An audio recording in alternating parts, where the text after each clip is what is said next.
Hi எல்லோருக்கும் வணக்கம். அனைவருக்கும் பொங்கல் நல்வாழ்த்துக்கள். இன்னைக்கு நாம இனிப்பு பொங்கல் ரெசிபி தாங்க பார்க்க போறோம். இன்னைக்கு நாம பானையிலயோ, பாத்திரத்திலயோ செய்ய போறது கிடையாது. குக்கர்ல நல்ல குழைவான எவ்வளோ நேரம் ஆனாலும் அதே சாஃப்ட்னஸ் குறையாத சர்க்கரை பொங்கல் ரெசிபி பார்க்க போறோங்க. வாங்க இப்ப இத எப்படி செய்றதுன்னு வீடியோக்குள்ள போய் பார்க்கலாம். அதுக்கு முன்னாடி இன்னும் நீங்க cook with Sujini channel subscribe பண்ணலன்னா, சப்ஸ்கிரைப் பண்ணிட்டு வந்துருங்க.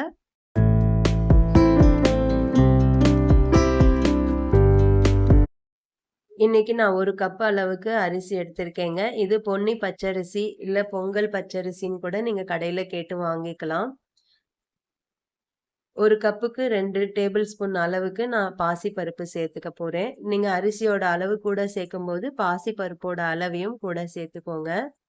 இப்ப இத நல்லா கழுவி எடுத்துட்டு வந்துடலாங்க. கழுவிட்டு எந்த கப்ல அரிசி அளந்தோமோ, அதே கப்லயே 4 கப் அளவுக்கு தண்ணி சேர்த்துக்கலாம். தண்ணி சேர்த்துட்டு இது நல்லா ஒரு 1/2 மணி நேரம் நல்லா ஊற வச்சு எடுத்துக்கலாங்க. ஒரு 1/2 மணி நேரமாவது கட்டாயமா ஊறுனா தான் நமக்கு பொங்கல் சாஃப்ட்டாவே கிடைக்கும். இப்ப 1/2 மணி நேரம் நல்லா ஊறி வந்திருக்கு. இப்ப இந்த குக்கர் மூடி விசில் போட்டு ஒரு 4 விசில் வச்சு எடுத்துக்கலாம். மீடியம் ஃப்ளேம்லயே 4 விசில் வந்தா போதுங்க.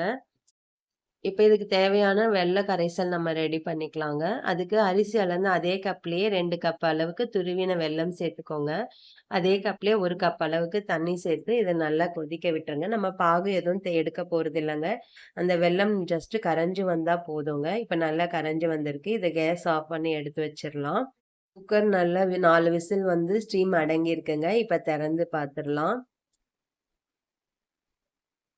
பாருங்க எவ்ளோ சூப்பரா நல்லா வெந்து வந்திருக்கு. கரெக்ட்டா இருக்கு பாருங்க. நம்ம வச்ச தண்ணி அது. இது மாதிரி மசிச்சா சாதம் நல்லா மசிஞ்சு வரணுங்க. அந்த அளவுக்கு இருக்கணும். இப்ப இது ஒரு கரண்டிய வச்சு நல்லா சாஃப்ட்டா மசிச்சு குடுத்துக்கலாம். சூடா இருக்கும்போதே நம்ம மசிச்சு விட்டுட்டோம்னா தான் ஈஸியா இருக்குங்க. அப்புறம் வெள்ள கரைசல் சேர்த்த பிறகு நம்மளால மசிக்க முடியாது. இந்த அளவுக்கு சாஃப்ட்டா மசிஞ்சு வந்தா போதுங்க. இப்ப நம்ம வெள்ள கரைசலும் ரெடியா எடுத்து வச்சிருக்கோம். அத ஒரு வடிகட்டி வச்சு இதுல வடிகட்டி சேர்த்துக்கலாம். வெள்ள கரைசல மொத்தமா சேர்த்துறக்கூடாது. கொஞ்சம் கொஞ்சமா வடிகட்டி சேர்த்து நல்லா கலந்து குடுத்துக்கோங்க. கட்டிகள் இல்லாத மாதிரி நல்லா கலந்து எடுத்துக்கலாம்.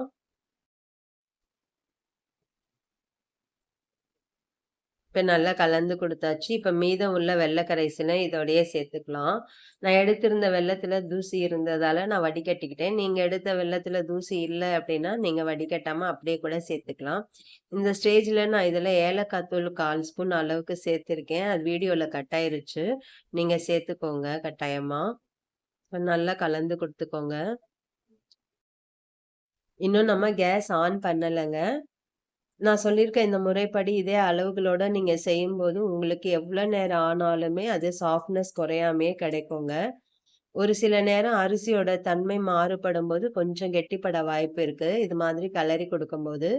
அந்த ஸ்டேஜ்ல உங்களுக்கு தேவைப்படுதுன்னு தோணும்போது, கொஞ்சமா வேணா சுடு தண்ணி சேர்த்துக்கோங்க. ஆனா எனக்கு கரெக்ட்டா இருந்துச்சு. நான் எடுத்திருந்த அளவு தண்ணி, வெல்லம் எல்லாமே. இப்ப இது கூட ஒரு டேபிள் ஸ்பூன் அளவுக்கு நெய் சேர்த்துக்கலாங்க. நெய் கொஞ்சம் தாராளமா சேர்க்கும்போது நல்லா டேஸ்ட்டா கிடைக்கும் நமக்கு. நெய் சேர்த்து நல்லா கலந்து குடுத்துட்டு, இத அடுப்புல மீடியம் ஃப்ளேம்ல வச்சு நல்லா வேக வச்சு எடுத்துக்கலாம். அடுப்புல ஒரு கடாய் வச்சுட்டு 2 டேபிள் ஸ்பூன் அளவுக்கு நெய் சேர்த்துக்கோங்க. நெய் சூடானதும் இது கூடவே ஒரு 20 முந்திரி சேர்த்துக்கிறேன். கூடவே ஒரு 1/4 கப் அளவுக்கு திராட்சை சேர்த்துக்கலாம். முந்திரி, திராட்சையோட அளவு உங்க விருப்பம் தான். நீங்க கூட குறைய சேர்த்துக்கோங்க. இப்ப நல்லா திராட்சையும் நல்லா உப்பலா வரட்டும். இப்ப இத பொங்கலோடயே சேர்த்துக்கலாங்க. ஏற்கனவே நம்ம 1 டேபிள் ஸ்பூன் அளவுக்கு நெய் சேர்த்திருக்கோம். இப்போ 2 டேபிள் ஸ்பூன் மொத்தம் 3 டேபிள் ஸ்பூன் நெய் சேர்த்துக்கோங்க. நீங்க அரிசியோட அளவு கூட சேர்க்கும்போது, நெய்யோட அளவு, வெல்லம் எல்லாமே கூட தான் நீங்க சேர்த்துக்கணும். இப்ப சேர்த்துட்டு நல்லா கலந்து குடுத்துக்கோங்க. இப்ப இது ஒரு 2 நிமிஷம் மட்டும் மீடியம் ஃப்ளேம்லயே வச்சு நல்லா கலந்து குடுத்து கேஸ் ஆஃப் பண்ணிடுங்க. அவ்வளோதாங்க சுவையான சர்க்கரை பொங்கல். இது எவ்வளோ நேரம் ஆனாலும் அதே மிருதுவாவே இருக்குங்க. சில நேரம் கெட்டிப்படும். ஆனா, இந்த முறைப்படி செய்யும்போது நமக்கு கெட்டிப்படவே படாது. இதே மாதிரி சாஃப்ட்டாவே கிடைக்கும். இந்த பொங்கலுக்கு நீங்களும் இதே மாதிரி சுவையா, சுலபமா செஞ்சு பாருங்க. செஞ்சு பார்த்துட்டு எப்படி வந்ததுன்னு கமெண்ட் பண்ணுங்க. வீடியோ பிடிச்சிருந்தா லைக் பண்ணுங்க, ஷேர் பண்ணுங்க. இன்னும் நீங்க cook with Sujini channel subscribe பண்ணலன்னா, சப்ஸ்கிரைப் பண்ணிக்கோங்க. மினிமம் குவான்டிட்டில செய்யும்போதும், மேக்ஸிமம் லவோட செய்யும்போது சமையல் சுவையாவே இருக்கும். நாளைக்கு இன்னொரு வீடியோல சந்திக்கிறேன். பாய்.